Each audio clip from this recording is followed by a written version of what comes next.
Now, from WYDC TV, this is Big Fox News at 10.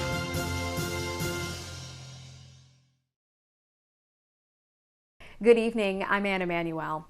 A local Bath staff sergeant, Sgt Ninjati, is now the one being served with a mortgage-free, fully accessible home from Jared Allen's Home for Wounded Warriors. Big Fox's Maggie Hall sat down with the staff sergeant to hear his story. I spoke to Sgt Ninjati in the office of his brother's gym, Project Iron Gym, in Canona. Brothers at birth and brothers at arms, Ninjati's twin brother is actually the one who inspired him to join the armed forces. Prior to enlisting, Ninjati played baseball at Corning Community College. And I see my brother come home from leave or what, and he's just motivated, and I'm like, maybe this isn't my calling. I know baseball is hard to make it in anyway. I was like, so I dropped out of Corning and I enlisted as a heavy equipment operator in 2008. Sgt Ninjati would be assigned later on as a combat engineer to clear routes in eastern Afghanistan. My last memory of Afghanistan, IED blast came right up through, breached the hull of the vehicle, and where my feet were sitting was where it detonated. So it detonated on the left side of my foot. Instantly just crushed everything. I don't have a lot of memories of it. I have flashes where I can remember, but I remember trying to unbuckle the harness, got that, and when I went to stand up, there's no support there. The home that the charity is building for him will be 100% accessible, something that he struggles with in his current residence. Because right now the house that I live in, I can only use about probably a third of the house because it's an old farmhouse. The stairs are real steep, and and everything's I like to be honest with you, after a long day's work, I'd like to just pop the legs off and cruise around in the chair and do that. But in the house I have now, it's just. Soon he'll be able to cruise around in a home that is 100% accessible and built just for him and his family. For more information on Jared Allen's Homes for Wounded Warriors projects and how you can contribute, visit the link on your screen. Maggie Hall, Big Fox. The mayor of Watkins Glen has resigned. The former mayor, Luke Lezak, resigning amid ongoing sexual harassment allegations.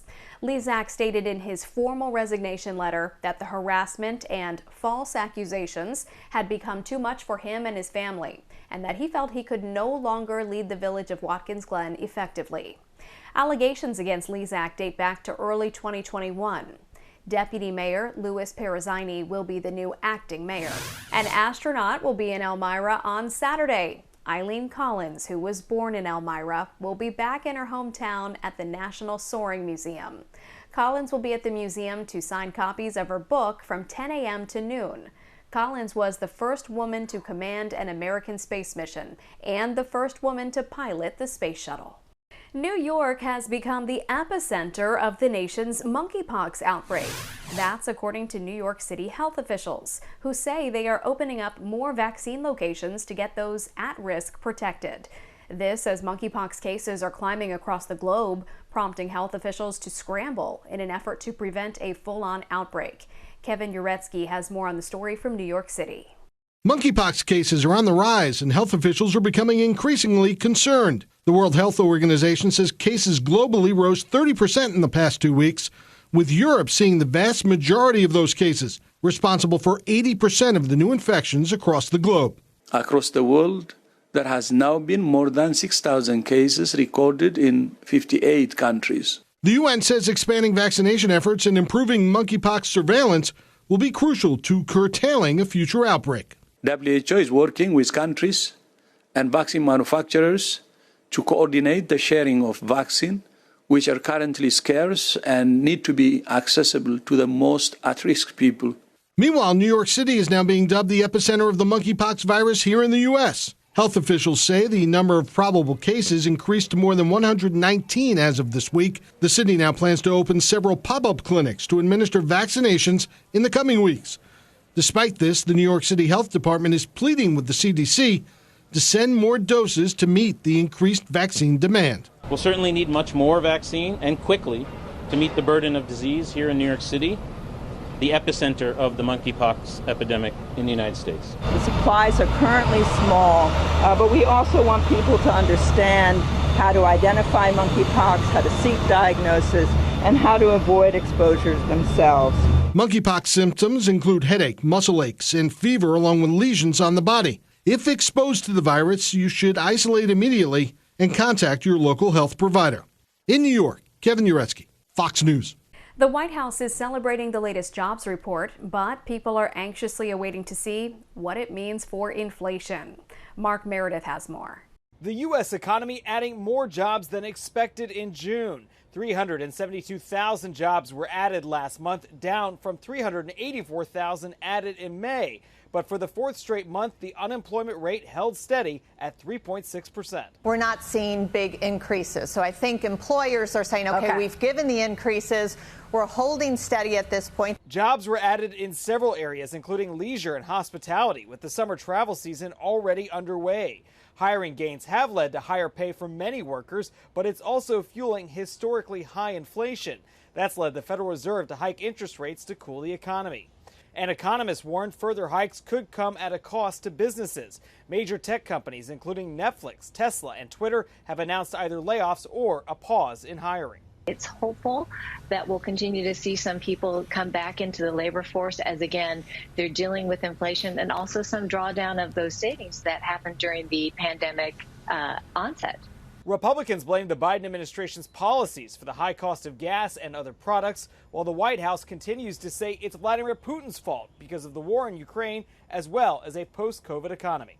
We understand that gas prices are high, and we understand that food costs are high, and that is because of a once-in-a-generation pandemic and also Putin's war. And more economic numbers are due out next week. We're going to be getting the latest consumer price index, which will tell us whether or not inflation is slowing down. At the White House, Mark Meredith, Fox News. The unexpected assassination of Japan's most powerful politician is sending shockwaves around the world. Alex Hogan has more from London. It was a moment nobody could have predicted. Japan's most popular politician, former Prime Minister Shinzo Abe, was assassinated on Friday during a campaign event. The gunman firing 2 shots just minutes after Abe started his speech. He was airlifted to a hospital, but his heart had already stopped, and shortly after he was pronounced dead. It is absolutely unforgivable.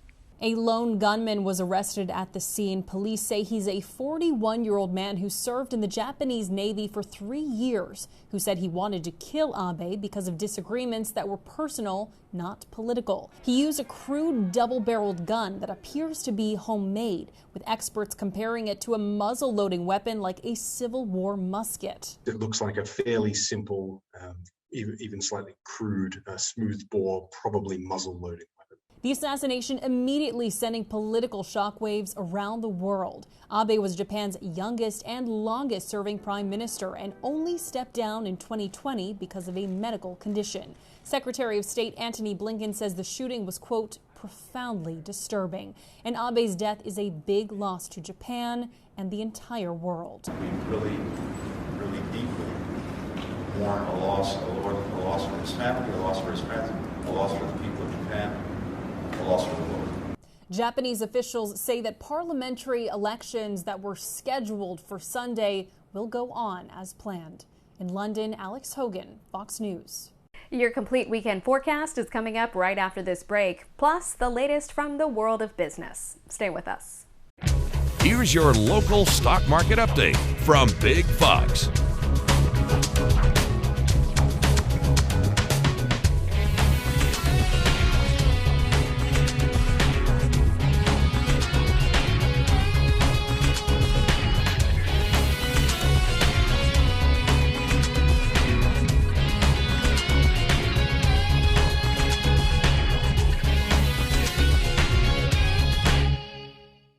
Now, your Twin Tiers forecast from Big Fox. Hi, everyone. Welcome. I'm meteorologist Sam Ryan. Time-lapse loop here Friday. Binghamton, we see a few clouds out there. It's been a pleasant afternoon, though.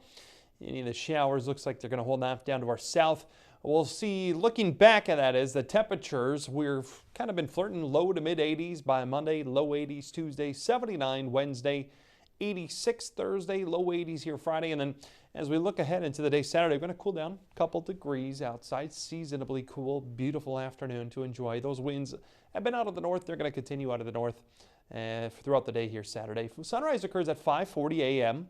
Sunset now at 8:44 p.m. So looking at just over 15 hours of daylight. Now technically losing about an hour and 7 seconds since yesterday. And in 1 week, that's since Friday for our day Saturday. In 1 week, we'll lose just over 9 minutes of daylight. So still looking at 14 hours and 55 minutes a week from now. But they are starting to get a little bit shorter. 68 degrees at midnight, 65 at 3 a.m. And then 61, we'll have decreasing clouds heading through the overnight, waking up here Saturday morning. We have high pressure building in out of Canada.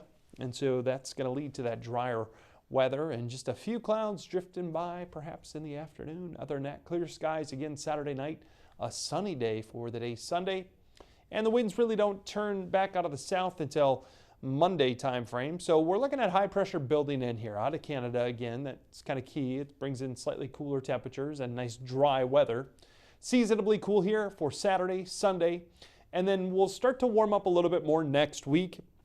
And maybe Monday night, Tuesday time frame, there's a little trough, well, Tuesday into Wednesday perhaps, a little trough that's going to move in out of the west. Could flare up or trigger off shower or thunderstorm. That seems to be our best chance right now, but it doesn't look like anything too heavy. Moisture is going to be the issue. 60 degrees waking up here Saturday morning, 59 to 60, 62 at 7 a.m. We'll be at a nice 77, a lucky 77 at noontime, and luck continues into the afternoon at 5 p.m., 77 there as well. Winds generally out of the northeast. They'll be light, around 10 miles per hour or so. Looking at those daytime highs, hour by hour look at the day for Saturday.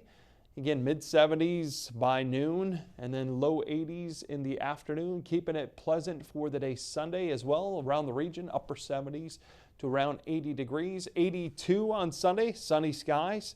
Mostly sunny for the day Monday, high 89. That's that ridge starting to move over us. And there's that chance at a few showers and storms. Notice the overnight lows as well. Saturday night into Sunday morning, 49. Then mid-50s Sunday night, mid-60s Monday night to Tuesday. Humidity will be on the rise as well. Chance of showers and storms Tuesday and into Wednesday. Pedicabs are making a comeback now in San Diego following the pandemic, but many are now electric. And that change is raising concerns about speed and pedestrian safety. Zara Barker has more. After a new state law in the state of California, electric pedi bikes are now seen all over San Diego. Some drivers say they're for them and it's easier to actually drive people, but others say it's just not as safe. Let me put a seatbelt on. Not that you need it, but it's the law.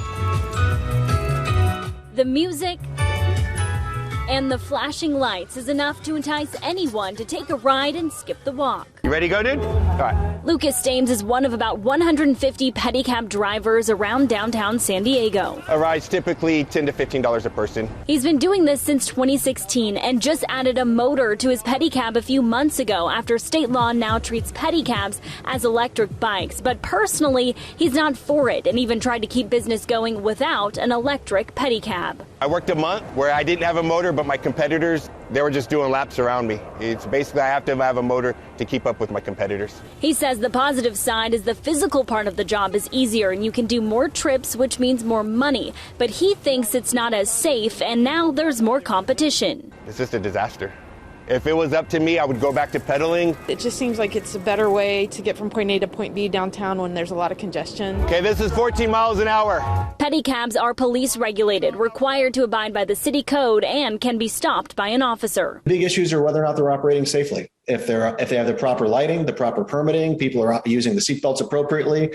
Those are the kind of things the officers look for. People can report unsafe pedicab drivers to police, but Jonathan Freeman, who advocates for safe walkways, wants the city to take another approach. Have the pedicabs uniquely identified, an identifier that can be seen in day and night. Allow members of the public to report using the Get It Done app violations. Have those reports not only go to the city but also to the owners.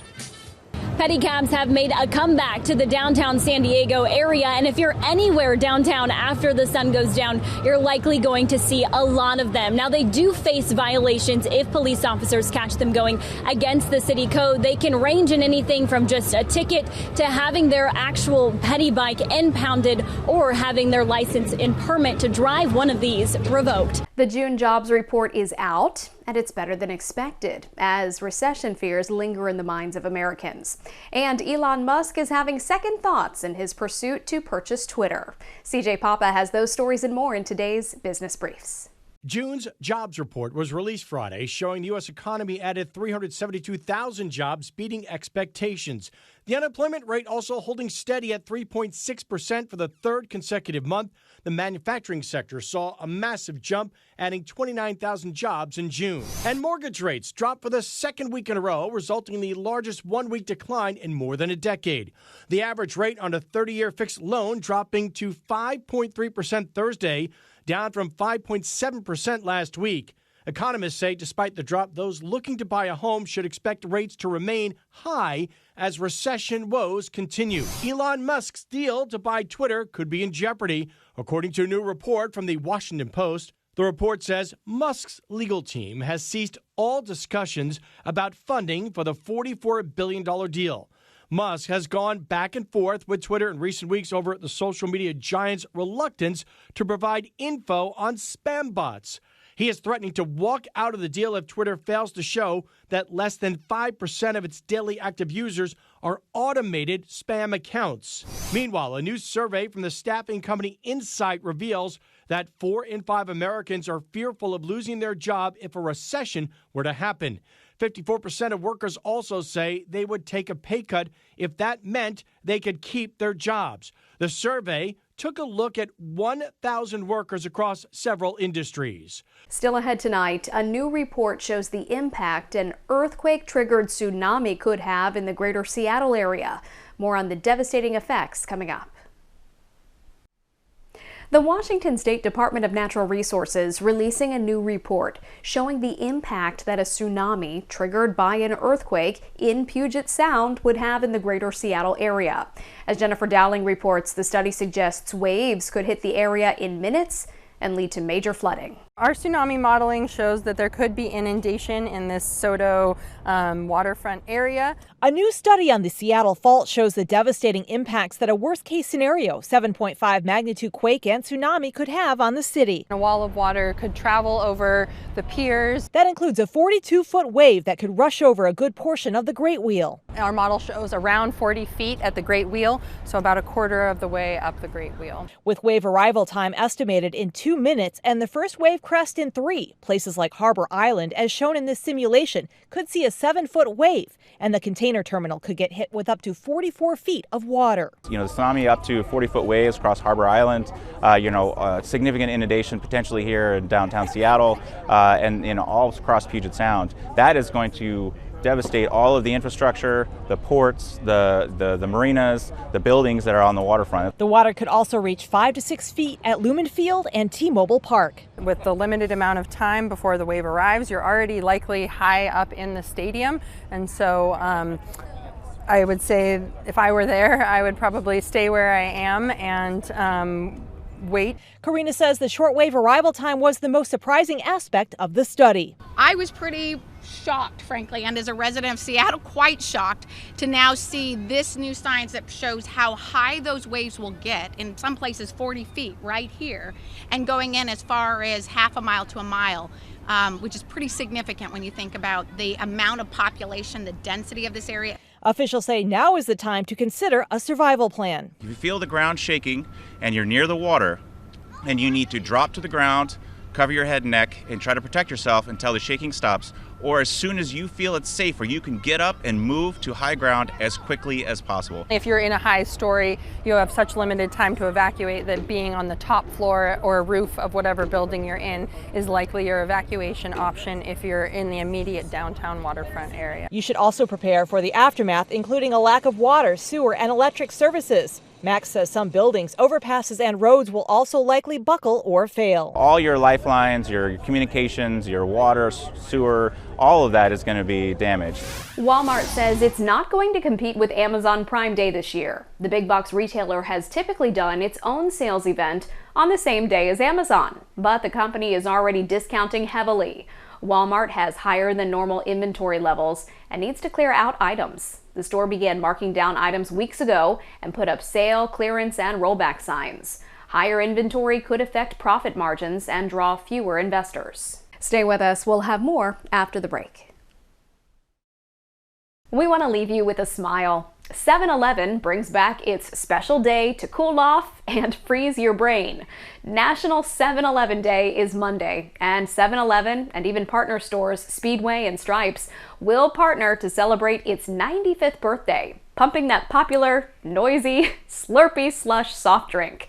You can get a free small Slurpee through the Rewards loyalty program now through Monday during 7-Eleven Day.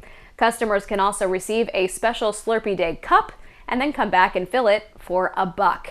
Ooh, that brain freeze is real though, but also tasty. All right, from our whole team, thank you for joining us. I'm Ann Emanuel. We hope you have a great rest of your day.